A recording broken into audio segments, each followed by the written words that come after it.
So I know that Google's very focused on conversions, and so that's something that a lot of marketers do, but it does have its detriments from what we've been finding in a couple accounts. And so we're going to discuss some strategies that we use. I have a different strategy for like awareness or if let's say we just want to create awareness for a specific product. I like to focus more on YouTube and display with my top of funnel campaigns for my campaign. Try this. It was working wonders for one of our clients. If you have similar converters for your customer list, right? It's the cherry on the cake.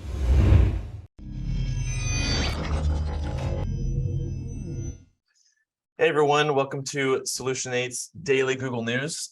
So what we're going to be discussing today is pretty much the overall structure of, some sort of ideas that we have in reference to clicks versus conversions.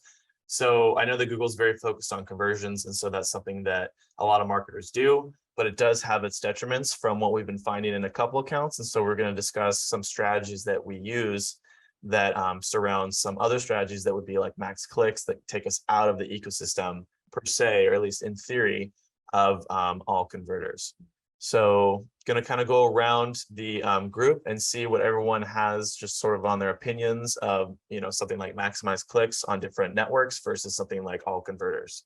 So who wants to go first, I guess, on their opinion on that?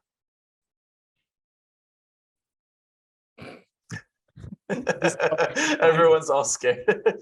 All right, I guess I can start it off then, just to kind of give some people some time to think about it. So the theory surrounding all converters and max clicks, at least one of the theories that we're thinking of, is that all converters functions just like GTINs. So what I mean by that is that if someone's showing a signal that they're going to buy shoes, all the marketers are bidding on that same signal.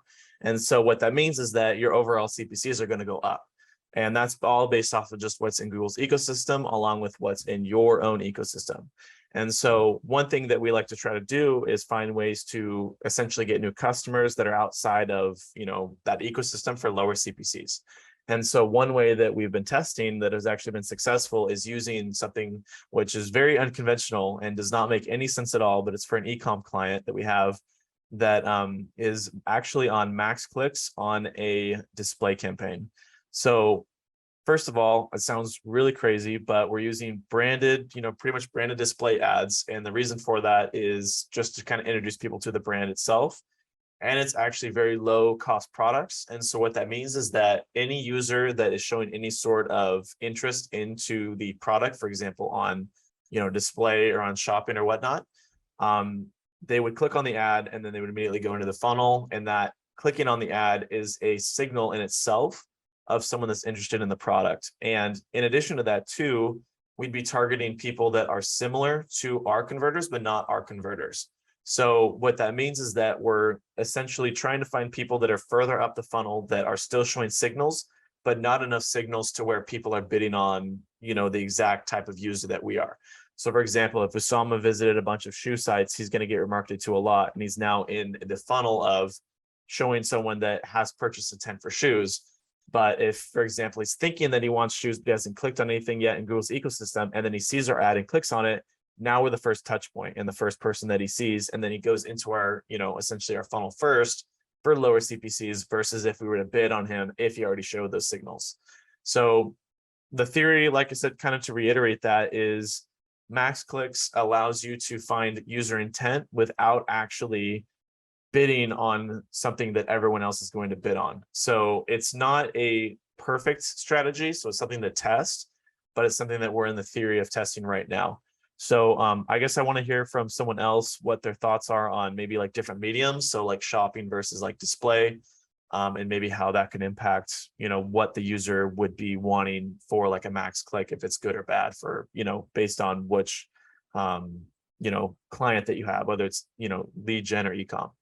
So yeah, go ahead, Onkar. Yep. So I have a different strategy for like awareness or if let's say we just want to create awareness for a specific product which no one knows, or so right now we have a case. So it's a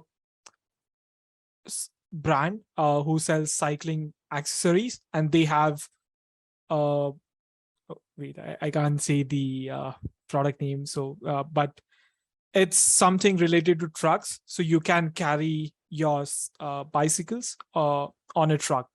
So it's a new product, and a lot of people don't know that product exists. So what we are doing is we created a PMAX campaign without feed, and we created asset group for that specific product, and now we have a lot of flexibility, like we can use in market audience, we can use in market other that are automatically created by Google. Like it's similar to custom segment audience, people who are searching on Google. Then we can create custom segments. We can go after competitor websites, so people who actually visited our competitor websites or that specific product URL. And then and I tried I use max conversion or else maximize conversion. It's like we have to test, but I generally prefer max conversions on that PMAX campaign. And I have seen some results on like clients who are selling promotional items. So promotional item means bulk, like people wants to buy bulk pens or bulk t-shirts for their brand, or to just for their promotions. So I have seen success there. So I don't exactly know how the customer flows, but my theory is our PMAX without feed that creates awareness. And then I created another campaign which is PMAX retail.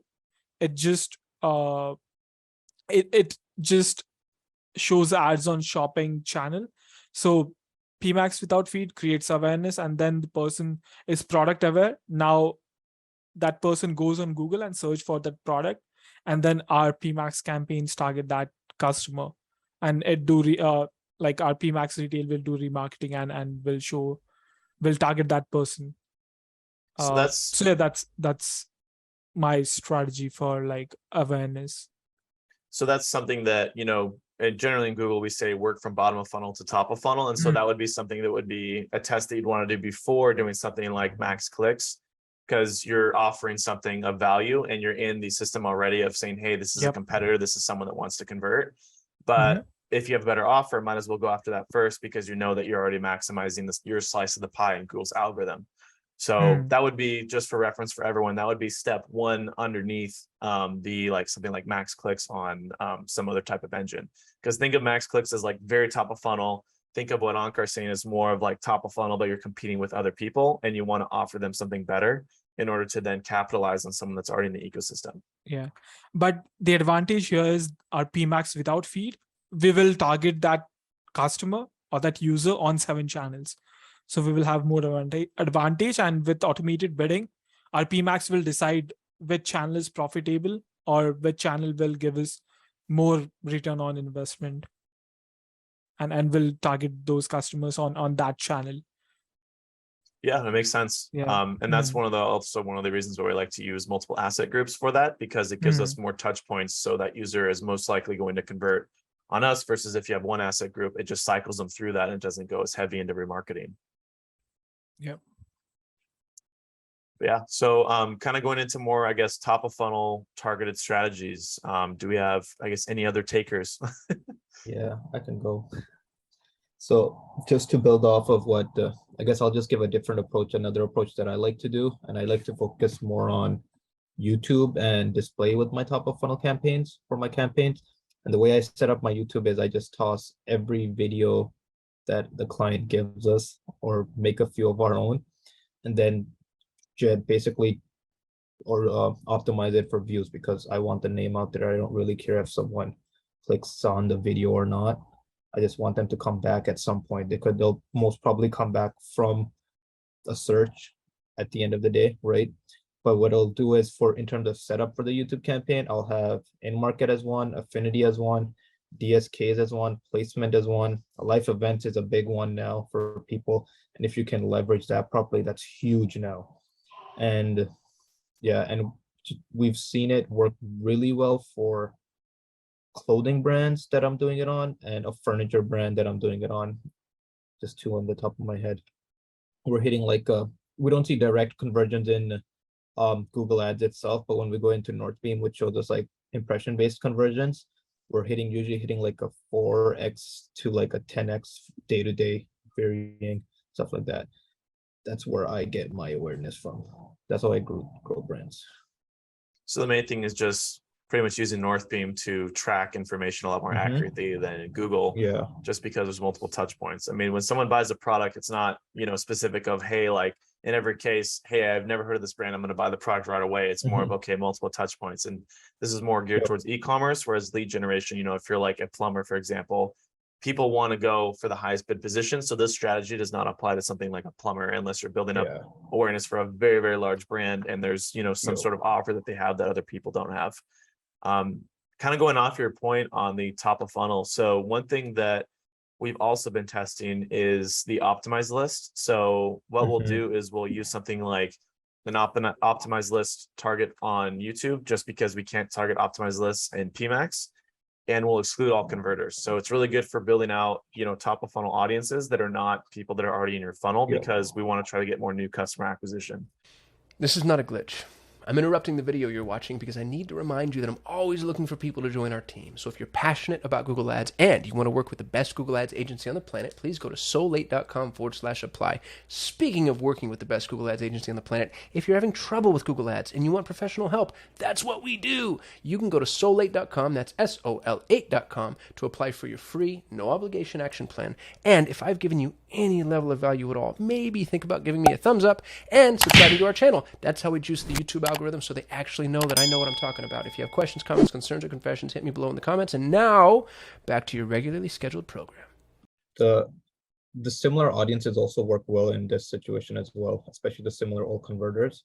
They seem to be working well as well. Yeah, and the key point to all that too is making sure that you have your goals set in mind to where you want to. If you want to focus on remarketing, then obviously leave all converters in there. If you want to test out different audiences, or you just go after new customer acquisition, and then the main key point about that is excluding all converters, so that it'll go off, because those lists tend to have a lot of I guess, looking at like a Venn diagram, a lot of crossover. And so that means that you're pretty much just going to go after the path of least resistance if it's based off of conversions, which means that it's probably most likely going to go into remarketing more so than it is to prospecting out and getting more people. Yeah. And one more thing to add there. So if you are running any top of the funnel campaign, or basically like your a PMax or a YouTube campaign, then you have to use a proper attribution model. Like with data driven, now we have ability to track engaged view conversion, view through conversion. So yeah, it's really important you use data driven attribution model. So and now I don't know when the update came, but now we can actually see that from if the conversion came from like click ad event or an engaged view ad event. Yeah, that's a big update. Yeah, so I mean, just to kind of reiterate what Onkar said, if you're running YouTube ads, I mean, honestly, anything data driven is just going to be the way to go, because if you're on first click, you can't see the view throughs. So, and that's going to be of high value, because you could have weeks and weeks and weeks and not know that your campaigns are being successful just because you're on first click. I mean, people can see an ad and then search the brand name and then convert. So making sure that that's set up properly is probably one of the most important things, just in reference to Google Ads, I would say in general, if you want to see the full conversion path. I actually don't know when they're going to update that. I'm surprised that they only use it for data driven and not something like first click, or even last click, just because you would think like first click, okay, they first clicked on the ad and that's your top of funnel, but in reality, that's not the case all the time. It's more like they just saw the ad, now it's in their head, and then they maybe go and click on it later. But yeah, and I also wanted to bring up another quick theory. We have not tested this yet, but there was a thought of testing out very low frequency brand awareness. So what I mean by that is, like, you see pretty much just super cheap, like one ad a month, just to see if anyone would convert on that later. And we're talking like, $5 a month kind of deal. That could be super, super, super cheap. And then excluding all converters and then just going outbound as much as possible on display or discovery. And then, like I just said, max clicks, and then just having, or not max clicks, but just having like a frequency cap on remarketing. Sorry. So that wouldn't actually be top of funnel, be more geared towards remarketing, and then just seeing if someone would convert after they just keep you on the top of their mind. So sorry, I kind of jumped around there, but that's more geared towards like long-term remarketing versus just purely top of funnel. But you'd want to exclude all converters for something like that, just so you can stay in the know. Yeah. Yeah. Okay, so adding to the same conversation, I would like to add that even I use YouTube for this, and when it comes to ad groups, I go with DSK. I also go with custom segments. So whatever keywords I add in DSK, I add it in the custom segment. So what happens is, in DSK you can actually see the data for like each and every keyword, like what is working, what is not working. And in the case of custom segment, if we have, then we cannot really see what keywords are working there for your YouTube. And if you have similar converters for your customer list, right, it's the cherry on the cake.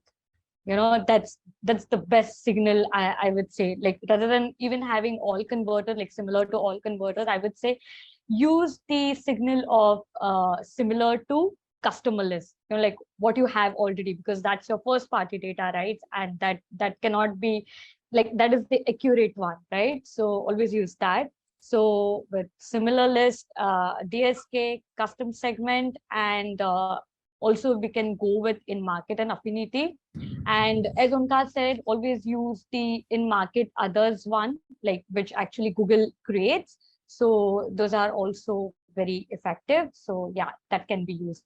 And along with this, I also use search network, because if the person sees the ad on YouTube, because most of the people, even we spend more of time on YouTube.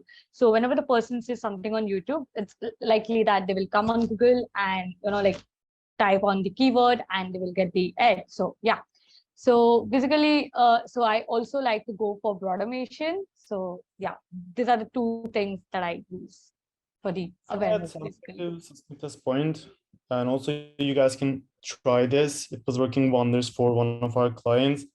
If you are running heavy YouTube, you got great views, a great engagement. You can also try RLSA, DSA, but your remarketing list can be your YouTube viewers. So whoever watch your YouTube video, even though they type something very generic or they type something bottom of the funnel, you can leverage that data to access the person. Yeah, that makes sense. I think one thing to keep in mind as well, that Google will prioritize a video right away. So for example, if you have a video that has a really high view through rate, it's going to go super aggressive into that video. And at that point, like, you could have 1,000 videos and Google's going to pick one, the majority of the time. So essentially, I mean, pretty much what this whole conversation boils down to is every client's different. There's always going to be a different top of funnel strategy that will work for one client, not another. Some clients will do better with lookalike audiences because you work into the algorithm is, it's not a fully dominated market yet. And so your CPCs and your CPAs are lower. And so there's a lower threshold to be successful. Whereas in another industry, you have to use some kind of out there strategies that are more geared towards, like, for example, like clicks versus actual conversions, because you can't compete against all these other people. So I think as Google develops more and more, there's going to be a lot more of this that's going to be taking place. I think that people are going to get a lot more sophisticated in building out their funnels. For example, like LTV is going to be a big factor. So one thing that we really like to push at Soul8 is to be focused on new customer acquisition, just because Google is essentially a platform for you to essentially pick customers pretty much from the algorithm. And it's more efficient for you to essentially build out your, email remarketing and just your overall like deals that you have, whether that be, if you buy with us, you get X amount of points, and then you retain your client because you give them discounts, however you'd want to manage it. But it's a lot more effective to be competitive with new customer acquisition versus just going off of pure ROAS for the reason of competitiveness. Now, each market is different. So like I just mentioned, every single campaign and every single, type of top of funnel is going to be different. But speaking of just in the majority of cases that we've seen, new customer acquisition, if you can focus on that, that is something that is extremely important, especially for top of funnel, just because it allows you to scale off things a lot more effectively. And it gives us the ability to, like, let's say if we find a really good market for YouTube and it's not something like DSK, I believe now we have the ability to see keywords from placements, I believe, in YouTube. I think we found that recently. And so there's opportunities for us to essentially say, okay, since we're focused on new customer acquisition, we found someone And now we're going to build off of that with the DSK keywords on a separate audience and then grow it out to where we can sort of increase our overall slice of the pie. So ton of stuff. I know this is kind of we kind of just all brain dumped everything on you guys, but definitely want to reiterate again that being as competitive as possible is the most important thing when it comes to the paid network. And that could be, like I said, all based off of your, back of funnel, what you're using in your own site for organic. So yeah, and then I guess, does anyone else have anything else to add? Because I think that's pretty much our brain dump for today. Yeah, that's all I got. And if you guys want any like videos on any specific thing, like let's say I shared this strategy on like how to create PMAX without fear and then a PMAX retail campaign. If you guys are interested in that, so we can create a video like explaining how you can create the campaigns and how the strategy works in detail.